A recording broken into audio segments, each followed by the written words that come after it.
बेटा आज की वीडियो में मैं आपको ये बताऊंगा कि विपरीत संकरण क्या है और परीक्षण संकरण क्या है। विपरीत संकरण को इंग्लिश में बैक क्रॉस कहा जाता है और परीक्षण संकरण को इंग्लिश में टेस्ट क्रॉस कहा जाता है।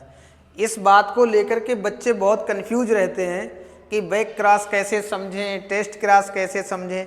मैं आपको इतना स्पष्ट ढंग से बता दूंगा कि आप कभी भूलोगे नहीं। ठीक, इस चीज़ को ध्यान से समझिए। देखिए ऐसा है कि जब हम लोग विपरीत लक्षणों वाले किसी जीवधारी को, चाहे वो मटर का पौधा हो या कोई अन्य जीवधारी हो, यानी आनुवंशिकी का अध्ययन कर रहे हैं, तो जब भी हम विपरीत लक्षण वाले पेरेंट्स को लेंगे जो तुलनात्मक हों, विपरीत हों, ऐसे लक्षणों को लेंगे और उनके बीच संकरण की क्रिया कराएंगे, जिसमें एक हमारा शुद्ध प्रभावी होगा और एक जनक कौन होगा, शुद्ध अप्रभावी होगा। तो आप मुझे बताइए, शुद्ध प्रभावी जनक हो और शुद्ध अप्रभावी जनक हो तो उन दोनों के संकरण से जो संतान बनेगी वो कैसी आएगी? तो आपका आंसर आएगा वो संतान सर संकर आएगी, यानी हाइब्रिड आएगी। जरा देखिए, मैं समझा रहा हूँ। मान लीजिए कि मैंने एक शुद्ध लंबा पौधा लिया, शुद्ध लंबा पौधा लिया। जब शुद्ध लंबा है, इसका मतलब लंबा मीन्स उसका तना लंबा है। लंबा को इंग्लिश में टॉल कहते हैं, इसीलिए हम लोग इसे कैपिटल टी से इंडिकेट करेंगे। ठीक, तो ये शुद्ध लंबा पौधा हो गया। इसका विपरीत जो पौधा होगा वो कैसा होगा? शुद्ध बौना पौधा, शुद्ध बौना। जो शुद्ध बौना है इसका तुलनात्मक लक्षण है, तो इधर कैपिटल टी लिखा है, तो ऑब्वियसली हम लोग इधर क्या लिखेंगे? बोलो, स्मॉल टी, स्मॉल टी। ठीक है, यानी ये शुद्ध प्रभावी हो गया और ये शुद्ध अप्रभावी हो गया। इन दोनों जनकों के साथ संकरण की क्रिया करा देंगे तो इनकी जो संतान है वो कैसी मिलेगी? हमको संकर प्राप्त होगी, यानी हाइब्रिड प्राप्त होगी। ठीक, अभी मैं रेखा चित्र बना रहा हूं और देखिए,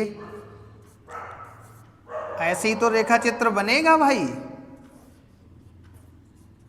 ये जो चीजें इकट्ठी लिखी हुई हैं उनको मैंने क्या कर लिया? सेपरेट कर लिया, अलग अलग कर लिया। इसका रेखा चित्र कैसे बनेगा? इसको नीचे लाएंगे और इधर के पहले वाले से मिला देंगे। मिल गया। अब यहाँ से शुरू करेंगे, इधर ले जाइए, इसके दूसरे वाले से मिला दीजिए, कोई कठिनाई नहीं। इसको नीचे लाइए, पहले वाले से मिलाइए, इसको नीचे ले जाइए और इस वाले से मिला दीजिए। अब आप देखेंगे कि यहाँ जो संतानें प्राप्त होंगी वो प्रथम पीढ़ी की संतानें हैं। तो यहाँ पर मैं कैपिटल टी और स्मॉल टी लिख दूंगा। यहाँ पर देखिए कैपिटल टी और स्मॉल टी, यहाँ पर देखिए कैपिटल टी और स्मॉल टी, और यहाँ पर भी कैपिटल टी और स्मॉल टी। इससे क्या पता चला मुझे? ये F1 पीढ़ी की संतानें हैं, यानी फर्स्ट जनरेशन की संतानें हैं। ये फर्स्ट जनरेशन की संतानें हैं। ये सब की सब हमको कैसी मिली? बताओ भैया, शुद्ध मिली या संकर मिली, यानी प्योर मिली या हाइब्रिड मिली? तो आपका आंसर आएगा सर, जब शुद्ध होता है तो दोनों के दोनों युग्मक कैसे होने चाहिए? एक समान होने चाहिए, यानी दोनों या तो कैपिटल हो या दोनों स्मॉल हो। लेकिन जब एक स्मॉल और एक कैपिटल होता है तो उसे शुद्ध नहीं बल्कि संकर या हाइब्रिड कहते हैं। इसका मतलब हुआ ये भी संकर है यानी हाइब्रिड है, ये भी संकर यानी हाइब्रिड है, और ये चार के चारों संकर या हाइब्रिड प्राप्त हो गए। अभी आपको मैंने इस संकरण के बारे में कुछ नहीं बताया, अभी तो मैं जनरल बात कर रहा हूं। अब आते हैं मुद्दे पर। क्या? जब प्रथम पीढ़ी में प्राप्त संकर संतानों को लेकर हम किसी भी जनक के साथ में अगर संकरण की क्रिया करा देंगे तो ऐसे क्रॉस को या ऐसे संकरण को हम लोग बैक क्रॉस या विपरीत क्रॉस कहते हैं। इसका मतलब क्या हुआ? विपरीत संकरण या बैक क्रॉस का मतलब हुआ प्रथम पीढ़ी में प्राप्त इन संकर संतानों को लेकर आप किसी भी जनक के साथ इसका संकरण कराइए, यानी इस कैपिटल टी स्मॉल टी सब मिले हमको, ये संकर हैं। तो इस कैपिटल टी स्मॉल टी वाले इस संतान को लेकर के हम चाहें इसके साथ संकरण की क्रिया करा दें या इसको लेकर के इसके साथ संकरण की क्रिया करा दें, हमारा ये बैक क्रॉस माना जाएगा। यानी बैक क्रॉस में हम जनकों में से किसी एक जनक के साथ उसकी संतान के साथ क्रॉस करवाते हैं। मतलब पहली पीढ़ी में जो संकर संतान मिली, उस संकर संतान का संकरण चाहे हम शुद्ध प्रभावी वाले से करा दें अथवा शुद्ध अप्रभावी वाले से करा दें, ऐसे संकरण को हम लोग बैक क्रॉस यानी कि क्या कहेंगे, विपरीत संकरण कहेंगे। ठीक, अब आप कहोगे सर टेस्ट क्रॉस क्या है? टेस्ट क्रॉस देखिए क्या है। इन संकर संतानें जो प्रथम पीढ़ी में मिली, अगर इन संकर संतानों को लेकर हम लोग केवल रिसेसिव यानी केवल अप्रभावी के साथ में क्रॉस करवाते हैं, तो ऐसे क्रॉस को हम लोग क्या कहते हैं, टेस्ट क्रॉस यानी कि परीक्षण संकरण कहेंगे।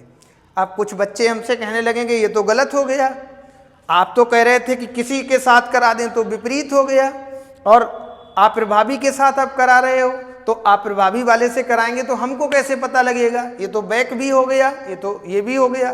तो मैं आपको बता रहा हूँ, एक लाइन समझिए कि बैक क्रॉस में पहली पीढ़ी की संकर संतानों का संकरण यानी उनका क्रॉस हम चाहे प्रभावी से करा दें और चाहे अप्रभावी जनक से करा दें, वो बैक क्रॉस हो गया। लेकिन जब फिक्स हो जाए कि इन पहली पीढ़ी की संकर संतानों का संकरण केवल अप्रभावी से ही करा रहे हैं यानी केवल रिसेसिव वाले जनक से ही करा रहे हैं, तो ऐसे क्रॉस को हम लोग टेस्ट क्रॉस यानी कि परीक्षण संकरण कहते हैं।